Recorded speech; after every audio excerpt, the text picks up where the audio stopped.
Welcome everyone to our Optimism and Innovation talk, titled An Immigrant's Journey Leading to Innovation. In this talk, Radhika will share her journey, including her research background and the challenges faced. Radhika's journey begins growing up in India, but also includes beginning her PhD in New Zealand to now completing her PhD in Bendigo. Join us as Radhika shares her journey to startup, as well as balancing courage and fear across many countries. Hi everyone. Thanks for the organizers and the all the members of the BIF. I'm very much excited to present my work. So my name is Radhika Arun Kumar, PhD from RMIT Melbourne, Australia. And my topic today, or the session, is about an immigrant's journey to innovation. So just to give a quick bit of research background. So I started my research back in New Zealand, where we were looking at anti-cancer and anti-diabetic activity using manuka honey, green tea extract, and red wine. So the material we used was a native plant of New Zealand. So from there, I was able to work with different animal models, and then my research also focused on some wound healing properties, mice, guinea pigs, rats, etc. And then I moved to Melbourne to start my PhD with an amazing group here at RMIT. And during my PhD, I've been working with ionic liquids. Ionic liquids are designed as solvents, which are stable at room temperature. And my research has been focused on looking at protein folding, where we studied or where we try to understand the denaturation, aggregation, precipitation of proteins, and how these ionic liquids can potentially be used as a solvent to prevent this. So why do we need to prevent protein folding, unfolding, or misfolding?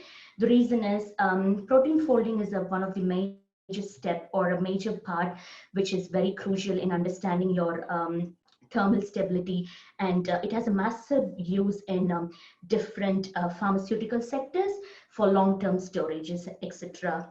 And with that knowledge, we also try to look at some protein crystallization work, where protein crystals can lead to form of, like, the understanding of protein crystals is essential, because if, let's say, there's a bunch of protein which is aggregated or which is misfolded, so this leads to the formation of what you called as amyloid fibrils. And amyloid fibrils are one of the major components for degenerative disorders. So people who gradually lose their memory, leading into Alzheimer's, dementia, etc. So that was like a outline of what I did with protein. And since we got some amazing results, we thought we'll move into cells. So later, my research focused on looking at different cancer cells, how the effect or the toxicity of these cancer cells can be minimized by using ionic liquid as potential solvent, also followed by membrane permeability. So this is to just give a quick bit of background on my PhD master's research work. From there, so what I do now, or what am I interested in doing now? So now, for the last probably 2 to 3 years, I've been actively focusing on trying to build a startup, or trying to be a founder and director of a startup company. So this is just to show you an outline, because even I have this question every now and then. Well, you spent so many years pursuing an education, now you're finished, like you're finishing, or you finished your PhD, and why do you want to just leave that and take the risk of starting up a company? So the figure on the left side would show the expectation reality. So when you're doing a PhD or you're pursuing your master's, you kind of think you know everything, or you're pretty much learned everything. And the moment you submit your thesis, the next day, an amazing group or like a hyperactive company is just going to come and hire you straight away. But the reality is there are a lot of struggles you go through, the career path or the opportunities that we try to, like, not like misguide, more like try to understand where we are going to fit in. And also that even if you know that you're capable enough to achieve something, not the person who's hiring you or trying to recruit you understands that, or the level of thinking might be difficult. So no matter, even if you have a degree or a distinguished qualification from a reputed university, the job market is still not an expected level of positivity that you can expect once you finish your graduation. Whereas for me, I didn't have to face that struggle. Rather than, I would say, I wanted to utilize the skills that I've learned during my PhD and incorporate into a company or incorporate into building something that is going to be an innovation or that's going to benefit the future society. So most of us, even during your course of PhD, for those who are already in your science background, you might know that we do different sort of experiments, lab work and everything. You collect all these data, you run codes, you try to put like amazing graphs, you do like different software based analysis and try to make them as pretty as possible. You submit it, you publish a paper in a top journal, and then there's a big question. Okay, yes, you're publishing it in a high impact journal. Not that I'm well expertise in this, but I'm trying to relate what I learned or what I felt. But what are you giving it to the next generation, or what are you trying to say or communicate to the people? We have this beautiful academic setup over here, who really focus on paper publication, everything, which of course is essential. But I also think it's equally important to have something which is going to benefit the future generation as an outcome from your research. So the PhD skills, or the list of dot points I've put over here, is just to the skills I would label as what I learned during my PhD, and how that developed, or that how I enhanced those skills to company, I would say.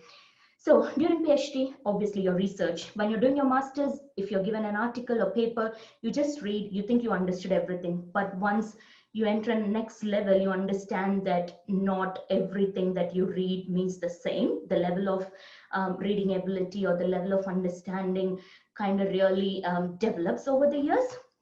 And lab skills, effective communication, all these creativities you try to incorporate. Me working with proteins and stuff and reading lots of paper, you try to, okay, maybe we'll do this, we'll do that, we'll look at this, that.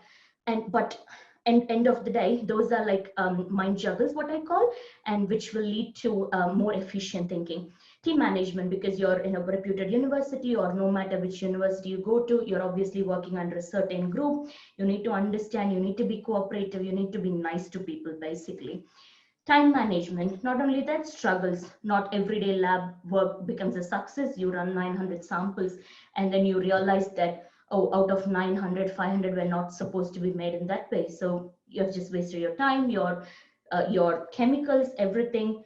And initially, even during my first year, those were like, a major failure in my life. But then over the years, you realize that that's how things work. You can't just, science doesn't always work perfect. From that, so from all those skills, I've incorporated that and put into a startup where my passion is the outstanding hard work, which made me be a founder and a director of this company. So what am I working with, or what's my interest at this stage? Wearable technology, that's my interest. And I really wanted to relate this slide with my title, An Immigrant's Journey. So as the title says, I'm from India. I moved to New Zealand 8 years ago, and then I moved to Australia 5 years ago. So back in India, when I was in my good old bachelor and master's days, I was so addicted to jewelries. When I say jewelry, even when I look at old photos and everything, it kind of makes me giggle, because I don't even think those fashion can be like, showcased these days, even though it's just a matter of 8 years of difference. So I was very much attracted to bangles, like your finger rings, earrings and everything. And even now, like I carried all those, pretty much most of it, all the way to New Zealand. And I think I stopped wearing them probably 6 months after I moved there. Once you realize that wherever you go, you look like a weirdo odd man out in the crowd. But then jewelry always played a major part in my life. I was so attracted to jewelry. So having said that, wearable technology. So being a woman, fashion inspired, or the things that you believe that are very close to your heart, and you kind of think, without a piece of ring in your hand or without a neck chain, you don't feel like you're completely dressed. even though you're wearing a beautiful Ateron outfit, you kind of feel like, oh, you need to add on something. So that's how the jewelry of interest moved into a wearable technology. How nice and how fascinating it would be if I'm able to get some sort of information out of the jewels I'm wearing. When I say information, I don't need to know about rocket science, but just like, how my day-to-day activity is going, or how am I keeping well? Am I fit? Am I healthy? Am I eating well? Is my working enough? And like just basic things at that stage. So this started in the middle of masters, while I was doing my masters, just word of mouth, like, oh, it would be nice if this ring is able to provide some information. But as I mentioned, it was 8 years ago. And over the years, for people who might know about wearable technology, things changed drastically. Like, I think at that stage, it was just a matter of your Bluetooth sensors and smartwatches being in the market. So that's what I think kind of made me relate to the jewelry perspective. And being in India, all these accessories are super cheap, so you kind of be curious to just kind of think and see, okay, what can we do with this? But growing up there, I wouldn't say that I didn't have enough resources. Rather, I would put it in words like there wasn't enough guidance, or there wasn't enough support, or I didn't know whom to ask for. Okay, well, I'm from a biotechnology background. I'm trying to relate something with computer more into an app and everything. And if you look back at that stage, it wasn't this, I wouldn't say famous. It wasn't this outspoken, or people weren't aware so much about the technology on wearable devices and everything. So where did I learn, or where did I come across? I would say that it was just a matter of meeting people. And I was a very outspoken, hyperactive person during college days, where I used to go and attend different talks into different departments. I didn't restrict myself just to science, or just to biological science in specific. So as you're fascinated about computers and everything, even though you don't have much knowledge about it, but you have the curiosity to know what next.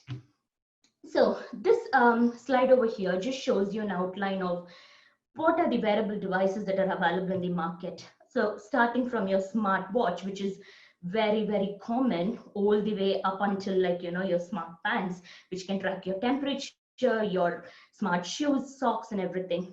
The other thing we need to ask ourselves is, if a particular device, or if something is able to provide you so much of information, where almost like you don't need to see a doctor, it almost sounds like you can control your entire body in touch of a button using an app and a mobile phone, why is it still lacking that attention in the market? Or why is that every single household doesn't have a wearable device? So we all have smartphones, but not every household has wearable device, right?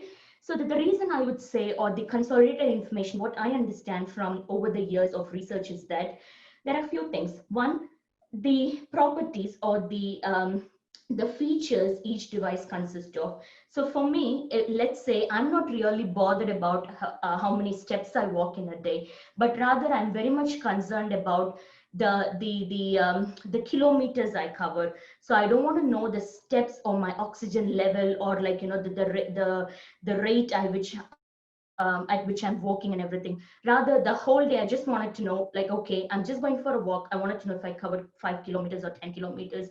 And secondly, even though that might be very close to understanding the number of steps taken, I don't want to know about my heart rate. Rather, I'm very much curious to know if my oxygen rates are all right, if my body is pumping enough oxygen to my blood. What if I'm getting anxiety, or what if I'm getting some sort of mood swing happening being a woman? So how are those mood swings affecting my system? So I just want to know information that is going to provide valuability for my day-to-day life.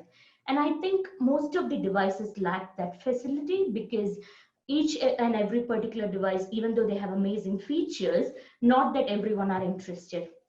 Secondly, cost.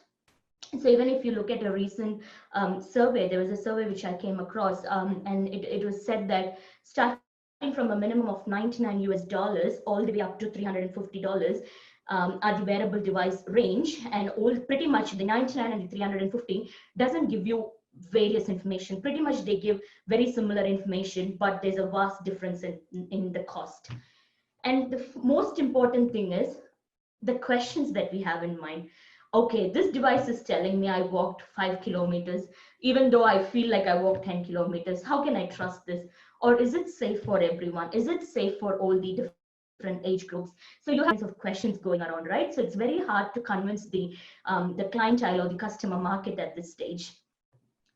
So this is just to show you a fancy graph which was recently published in Mechographics, and they say that by 2020 there's going to be $1 billion turnover, almost like skyrocketing profit, as long as the wearable devices are considered. And pretty much these the survey link kind of guides you into a portal where they talk about focusing only on the upper class, or as the higher rich community who can afford these devices.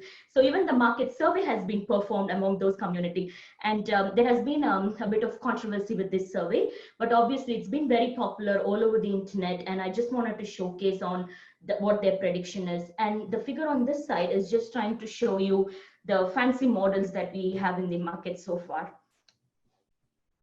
So with that information, what does my company focus on, or what am I working at the moment? So I'm working on designing wearables for betterment of women's health, what I would call as medical wearables.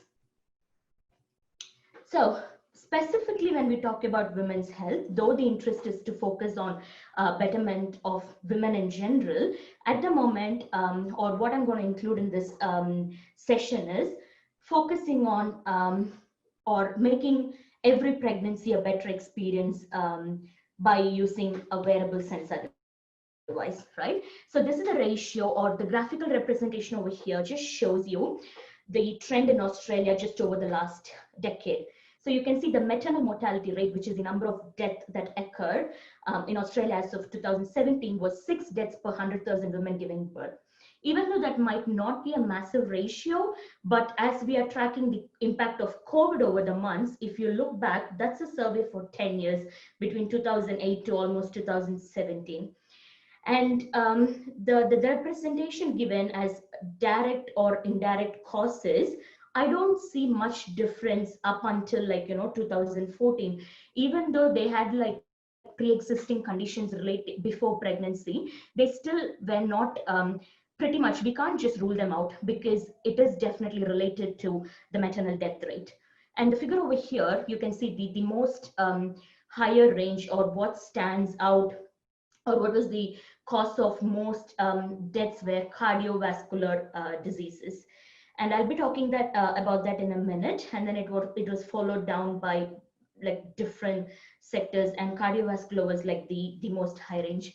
And I really wanted to insist, this is a DARA study just here in Australia. Shouldn't we be worried about it? Why should we be worried about it? So over here, I have some figures which are very, very scary as of 2018, which is like just 2 years ago. And those are the figures that we have over here.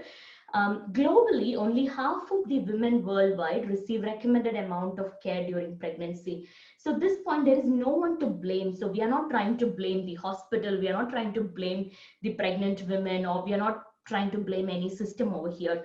But this is a generalized survey which says that only half of the women, that's like literally 50%, right? And the second one is the DARA predictions by 2030, global mortality ratio will be reduced to 70 per 100,000 live births. So that's in like 10 years time, according to their prediction. And the next one is every year we are losing about 400,000 women during childbirth. So that's a massive number. And finally, about 2.7 million babies die within 28 days of birth. It's crucial because most cases we don't even know the reason of the death of the baby. And about 3.4 million stillbirths occur, which is like preterm labor, or the baby's born prematurely and baby end up like, baby's dead. The figure over here, which is highlighted in orange, is the numbers just here in Australia. So over the last 10-year period, about 248 women reported to have died during pregnancy or within 42 days of the end of pregnancy. And when I say here, this survey, or just focusing on Australia, it didn't cover the states of, like, it didn't cover Western Australia, it didn't cover two other states as well. So pretty much we can kind of consolidate into just in Victoria, and also moving further into like Tasmania, like, those are the difference, or those are the level of comparison, I would say. And then next, in Australia, between 2008 and 2017, the maternal death complication were due to pre-existing cardiovascular diseases. So there has been pre-existing condition which ended up in the women being dead, or affecting the child. So why should we be worried about the numbers?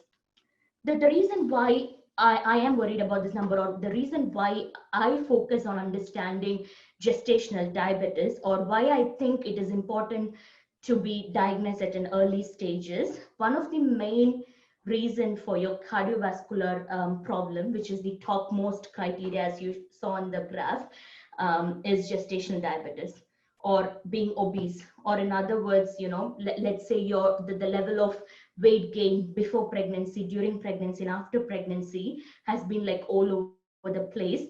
Definitely you might end up having an cardiovascular problem. So we come across, people dying of heart attack, but how many of us are aware that it's very common for pregnant women as well?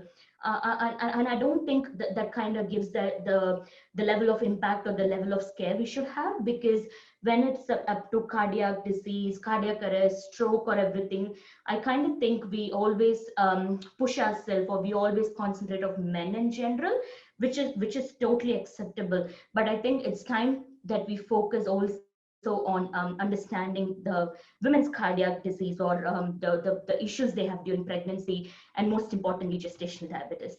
So what is gestational diabetes? Gestational diabetes is just a rise of your sugar levels, which happens during your pregnancy due to your inadequate supply of insulin, or when the levels are largely varied, or when they increase. What are the points that I wanted to focus on having this medical wearable to assist, or to make the pregnancy better for women, is that, can gestation diabetes lead to adverse complication during pregnancy? For that question, yes, definitely. Because a woman is not being diagnosed with GD up until she's 24 weeks pregnant. So you get a sugar test done with fasting, which is called as glucose tolerance test, anywhere between week 24 and week 28.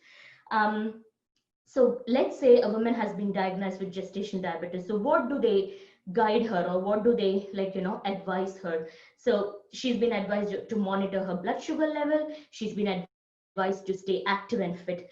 So my question is, how are we supposed to stay active and fit if, in case, due to your hormone changes, you're going through nausea, you're going through loss of appetite, you're going through extreme morning sickness, so you're like exhausted, you don't even have the energy to carry yourself, but you've been advised to stay active and fit.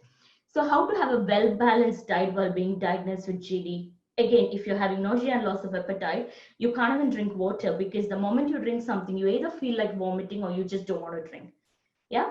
And the other thing is, after pregnancy, the general myth is that, okay, you're being diagnosed with GD after pregnancy, when your placenta is out, because the blood circulation, or the level of insulin that increases from your placenta that's going through the baby, is what gives you a positive GD result. So when your placenta comes out, your GD just disappears. But is that the case for everyone? No. What happens after pregnancy? When a woman had GD during her pregnancy, she has a higher risk of type 2 diabetes. And usually after birth, they recommend to get another glucose tolerance or a sugar test done 6 to 8 weeks. And if she's been diagnosed with type 2 GD, if she's lucky, if she doesn't have any genetic condition or pre-existing condition until then, she could probably control her levels down the track. If not, she has to just end up living with type 2 diabetes. Now, the most important question is, how can we make pregnancy a positive experience for every woman? I'm not trying to say that, oh, if you just make this GD disappear from during the pregnancy, she's just going to have a positive experience. No, but what I'm trying to say that with the research, with the survey we just saw, probably if we minimize the number of women getting diagnosed with GD, we could probably kind of, I wouldn't say stop. I would say we could probably get a better understanding on how to avoid complications during birth, right?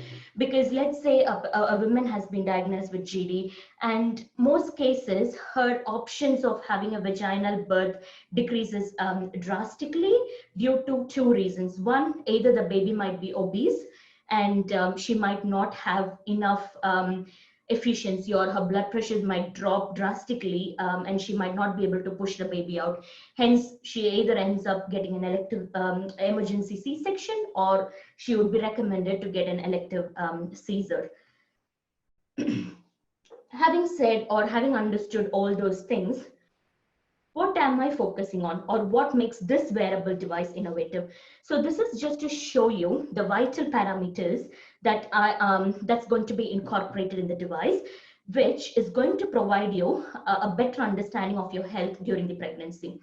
So this device, obviously, the communication is going to be done between your computer, between your device and your smartphone. And the parameters onto the left-hand side are the ones that I'm keenly focusing on, starting to track from your menstrual cycle, ovulation, fertility, and then you realize you're pregnant. It's going to track your body weight, your blood pressure, blood glucose, temperature, and most importantly, the two key features that it's almost an advanced stage of working is to know your insulin levels and fetal heart rate. So the big question here is, yeah, we can do blood glucose test at home, just a prick of a needle, just prick your finger, just test your readings. But what I'm focusing is how nice it will be if you don't have to prick your fingers and you just have a monitor that's giving you a result, or an app that's tracking your blood glucose level whenever you want to. Having said the vital parameters that's going to be incorporated, how are we going to support, or how are we going to provide enough maternal care to a pregnant woman at home? So these are the following points that I've been actively working on. One is the technology. So it's going to be an algorithm-based technology which is going to screen high-risk pregnant women. So let's say we know that type 1, type 2, we have two women. One woman, she's like really fit, active, she doesn't smoke, no alcohol, so her health records are going to be quite different from someone else who's been a chain smoker, alcoholic up until she's pregnant. So those are like two different categories. That's like one example, and then we're going to subclass them based on age and other millions of criteria. Again, track of pre-existing condition, and most importantly, fashion-based wearable for data collection. Product. So I'll be talking more about the product in the next slide, so I'm just going to skip that for now. And the process. So we are trying to incorporate one-touch data collection without any manual intervention. So you don't need to have someone else come and check your blood or check your levels or monitor all these vital parameters. And remote diagnosis using this platform, which will also be discussed in the next coming slide. And when I say remote diagnosis, it's the communication is between the device and your smartphone. So that's something important to remember when we move on to the next slide. And finally, commercializing. So who's our target customer? Pregnant women. And what a kit, which is to be made available to the women who's a client, to obstetricians, to GP, etc., which can potentially lead to minimizing the hospital visits. What's the most attractive feature of this device? So as we were discussing in the earlier stage, every single household doesn't have a wearable device. The potential reason could be what I want is not something what my husband is expecting, or my sister is expecting, or my brother is expecting. Each of us think our body definitely works in different way, and my focus of interest may not be the same for the other person, right? So my medical wearable is going to be very much an open option, more like customizable according to the patient's interest or the client's interest. So let's say we have a pregnant woman who's using the device. Again, our target customers are women. So we are trying to use like fashion inspired model for the wearable. And secondly, she is going to get well advanced notification for everything. So the devices that are already exist in the market, they just track, they monitor you and everything. I don't think there is any device that would be able to give you a well advanced notification, similar to like, you know, how nice it would be if you're having an app that's just telling you, hey, look, you've been eating way too much sugar, or you've been eating like, well, like, you know, very strange diet over the last 2 weeks.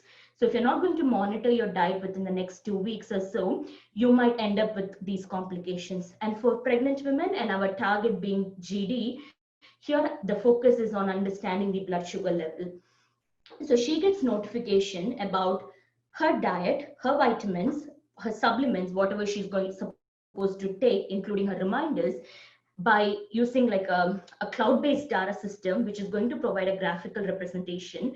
So all she has to do is just keep an eye on it. And if she's been having like well-balanced diet this week, maybe next week she can have a bit of a cheeky diet, right? And moving on to that, the next one will be monitoring her weight gain, heart rates, most importantly, fetal movements and blood glucose level. So we all know, let's say we have a woman living in regional Victoria, like very much in a rural region, and let's say she's a first-time mom and she can experience some difficulty. There's fetal movements or she doesn't feel the movements at all. And the first thing she would do is definitely call an ambulance. The hospital might not be nearby. She needs to drive, or the ambulance needs to come over in a 40 minutes time or something, you know. I'm just creating scenarios. By the time the ambulance arrives and she reaches the hospital, we realize that something had gone wrong and the baby had ended up having a stillbirth, or she just had a stillbirth. But how nice it would be if she's able to just quickly track the movements of the baby and kind of get a self-satisfaction in another class saying that the baby is doing all right. She need not panic. It's just a matter of difference in baby's movements that's been going on. If the first case happens, yeah, it cannot be preventable. But what if we are comparing with another case where she doesn't need to panic or worry about anything? She can just track it staying at home. And I don't understand here, there's always a controversial comment, oh, we have these fancy Dopplers.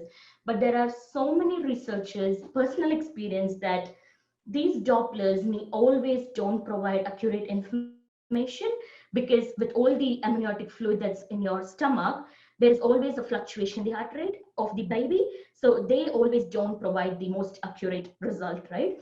So I'm not trying to say Dopplers are bad, but I'm trying to argue over here, having a sensor-based device which can give you more accurate information. And then monitor increase and decrease in insulin levels. So that's something which has been the most important innovative bit of this device, of how we can increase, how we can monitor the fluctuations in the insulin level without the prick of the finger, either with a sensor, with a strip. Yeah. So that's like a big part of the innovative perspective which stands out in the device. And finally, it's going to provide you all the reminders, notification, and alerts well in advance. Having said that, what are the technical specification and features that we are trying to inbuilt in this device? So these are the system-based features, which is like it has to support your Android, iOS, Bluetooth, battery type or battery capacity, charging time, charging type, standby, storage. And most importantly, I wanted to focus on other languages, not just English. I know it's a bit of a prolonged thinking, but still my interest or my focus when this wearable technology came into becoming a reality was trying to help women in regional areas or more rural areas still being in developing or underdeveloped countries. And what are the most highlight or the important features? As I mentioned earlier, it's going to monitor your blood sugar level. You get notification, reminders, and alert for any sort of increase, decrease in your body temperature that you need to go see a doctor, or you need to just change the activity or change the work style what you have been doing.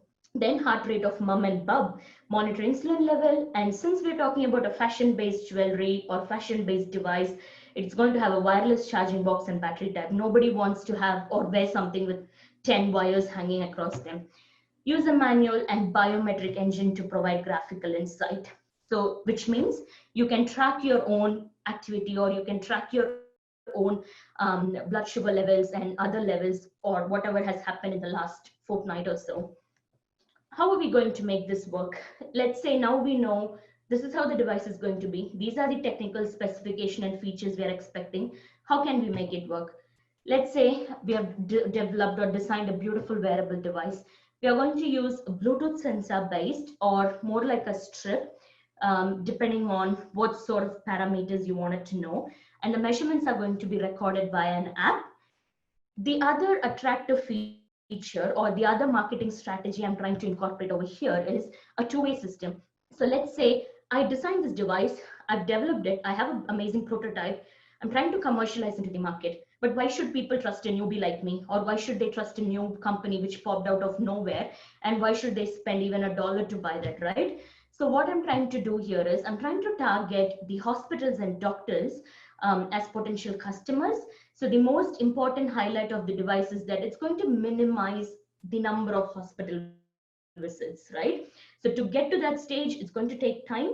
But when you say, or when you convince someone, or when you try to make them understand that it's going to make their job easier, it will definitely attract the clientele, right? So if I'm able to provide, or if I'm able to commercialize the device and provide it to the hospitals, obstetricians, and GP, and they give it to pregnant women, more like getting a bunty bag from your Royal Women's, or from Bendigo Health and other hospitals where you have all these amazing goodies. So let's say a pregnant woman, she goes there and the hospital is willing to pay for the device. All she needs to do is try to record her information, and the doctor portal and the cloud-based storage is going to be a two-way system. Not only the pregnant woman can access the data, but the doctor can also do that. Let's say I just give a call and I say, oh, look, my monitor, my app has been giving weird readings, so I'm just a bit concerned. You give an ID, the doctor checks your levels, and if he thinks you need to come in, you go. If he thinks you don't have to, just see how you go for the next day. It's going to save time either way. And cloud-based storage, because this information is going to be stored like literally whenever you wanted to go back and have a look. So what has been the key focus on on designing the device? So the most important focus on designing this particular device has been, how can we make it safer to use during pregnancy? Obviously, when you're talking about sensors, radiation frequencies, and all that, it needs to be safe to use, especially for pregnant women. How to inbuild all these specification, even though we are not trying to incorporate all these specification into a single chip, but more than one parameter would be required for every clientele or every target customer. So how can we build all these specification, a lightweight design model? Because I'm already heavily pregnant. I feel like I'm carrying 2% when I walk. So I don't want to add any extra weight on me. So how can we make it lightweight? Then choosing the right material. So to have all these specification, battery, let's say lithium battery or whatever you're using, how can we use the right material to incorporate all these features? And how nice it would be if the material is sustainable, because with the recent years, all of us moving towards the organic, vegan, gluten-free, and looking after ourselves so much. How nice it will be if we make something that's more, and the most important thing is less cost effective. So the main reason from a market strategy, we understood that the wearable hasn't become very popular among every household is because of the cost. So how can we make this less cost effective? And finally, how to attract target customers. So how can we make a pregnant woman or women in general convince her that, it's definitely going to help you out in some way or the other. So these are like the key focus that we have put into designing the device. So what are the next step and what the future holds for the company? So the next step is we've been trying to already form some collaborates, fortunately, who are interested in working together to develop a prototype model. So that prototype model will utilize the skills from other experts who have already been a part of some sort of wearable.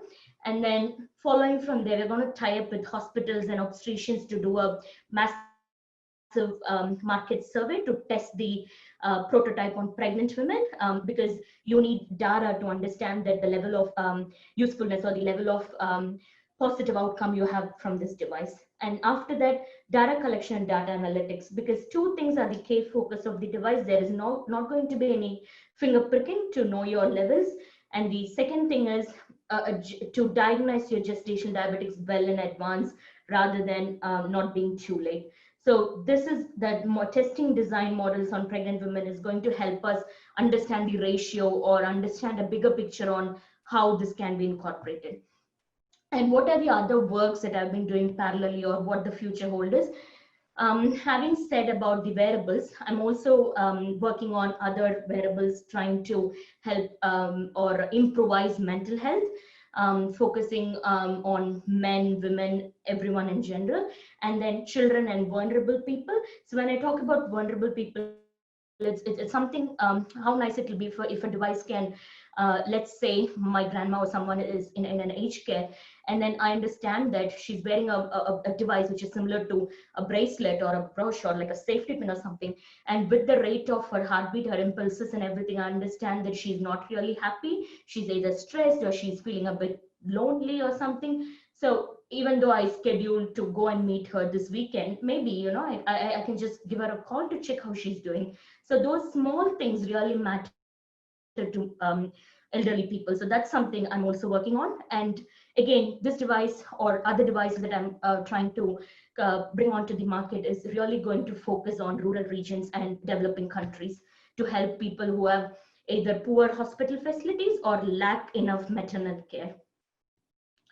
So there are just a few people I wanted to thank who have used in this, for from PhD research background regarding the wearable and everything. So Professor Callum and Associate Professor Tam is from RMIT, who are my supervisors during PhD, and Professor David Leong, School of Biological Science from Canterbury University, and the wearable collaborators and industry partners, Procter Industry Challenge, and a huge list of overseas partners back in India, New Zealand, and Singapore.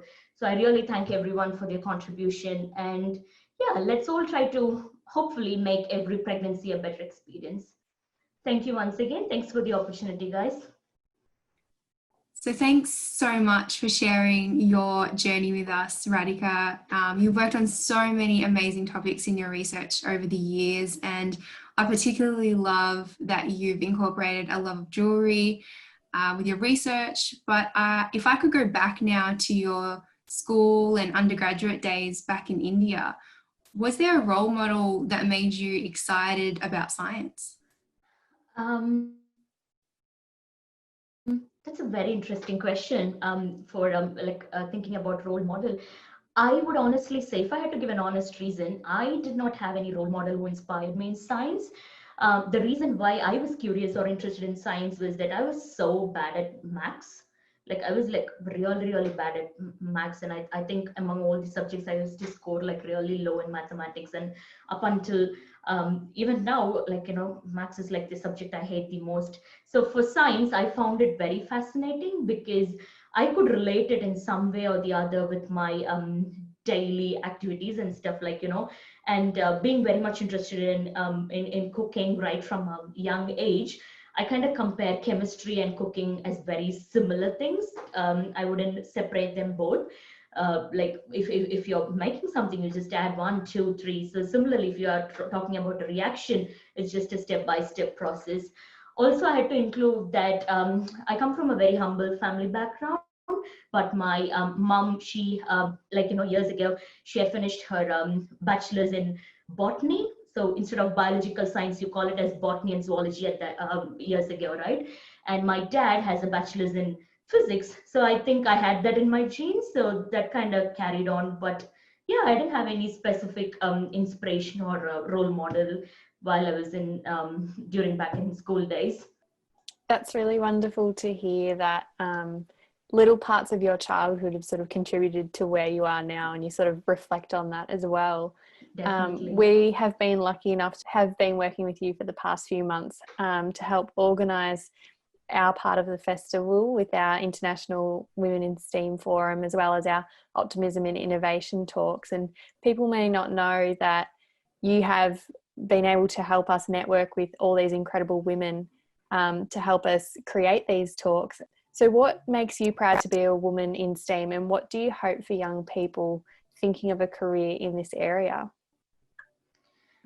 Thanks, Case. Thanks for that. Yeah, I think being a part of BEF or the committee has given me a bit more wide opening to meet and network people over here.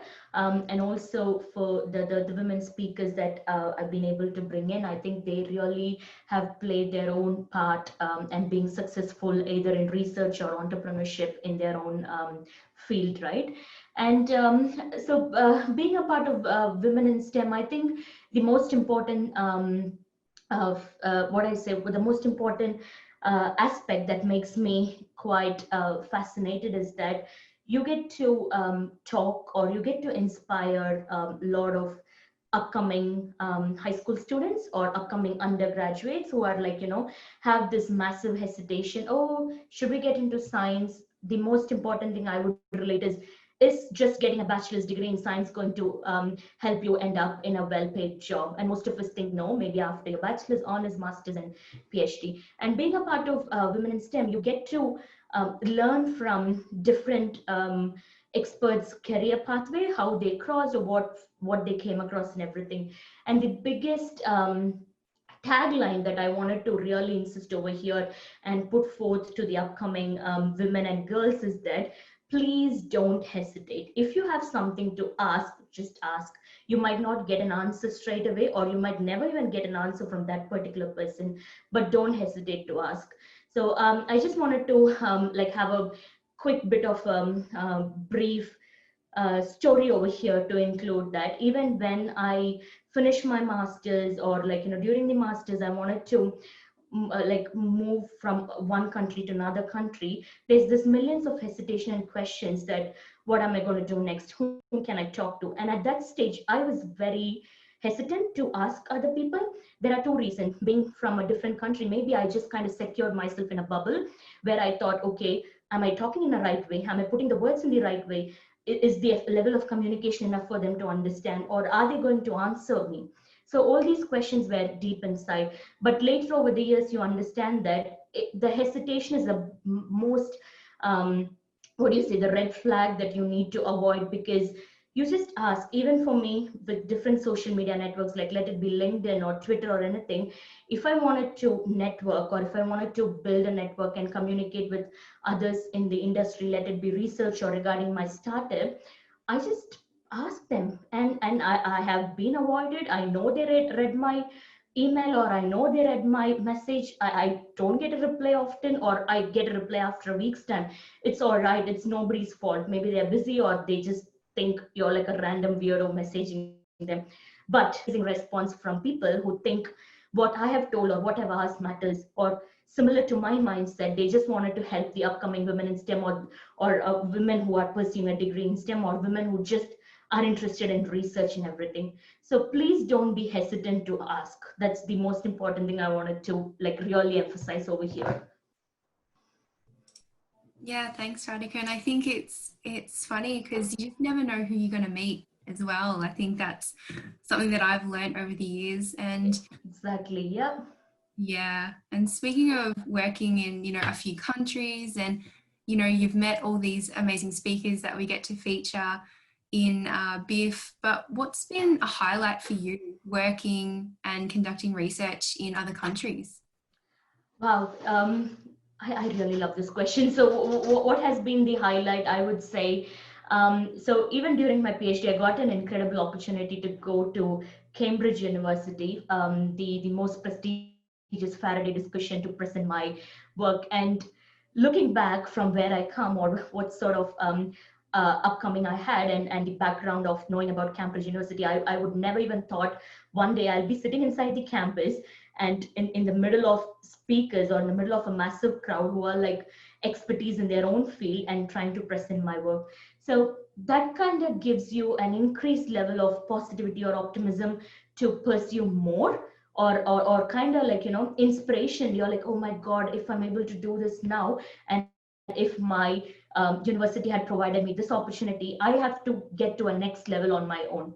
So that's one thing. And the other thing is, working in different countries, you realize the level of team management, or the level of lab facilities, or the level of communication that we have. Not every single university and every single department works the same way. So you kind of understand how you can mold yourself, or how you can settle yourself depending upon the crowd, because you definitely don't want to annoy anyone, or like, be this center of attention in a negative way. But I think over worked in different countries, what I learned most importantly is that to understand people, to be very cooperative among people, and to learn from people, and also surround yourself with this huge energy of positivity.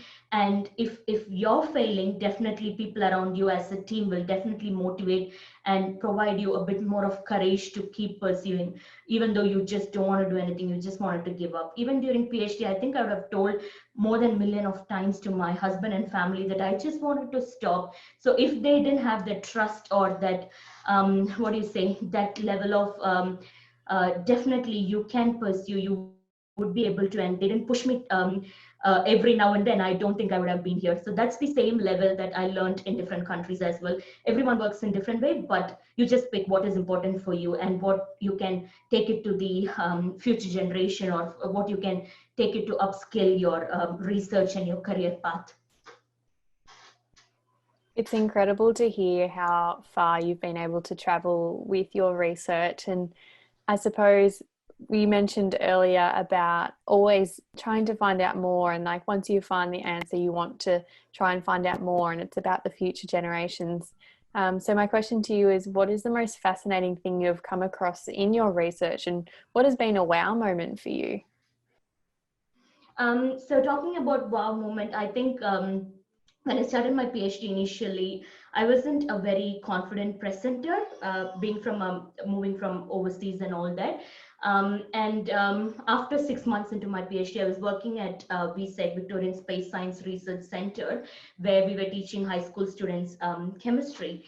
And I was working there for almost like, I continued working there for like 3 years or so. But 2 months into my work profile, my work, that's when I got into a conference back in Melbourne. So I enrolled. I was very nervous. It was a massive crowd at Melbourne Convention Center, and the whole session was recorded. So whenever I go and look back, I really try to compare. I don't even feel it was just me presenting, because the level of confidence I had, I think it was just way too much. I was so confident. My English was just flowing, and the crowd was impressed. I had a couple of questions which I was able to answer spot on. So I think the most important credit that I wanted to give is to the teaching experience that I gained like before the conference time, and meeting new high school students, teaching them science and chemistry on a daily basis. That kind of led me to a good presenter in that particular conference. So at that stage, I was very proud of myself. And even now, that was like one of my most highlight. Even the everyone would agree, whoever was present over there, that I really took over the conference, and I was able to grab the the best presenter award as well. So I would say that was like the most wow moment for me as far as the past few years are considered. Thank you so much, Radhika. It's been an amazing chat with you this afternoon, and we wish you all the best with your future research, and we can't wait to see what the future holds. Thank you. Thanks, Jim and Case, Bendigo Tech School, and the entire BIF for having me and being a part of this amazing event. Has been an immense pleasure. So thanks, guys. Thanks, everyone. Thank you.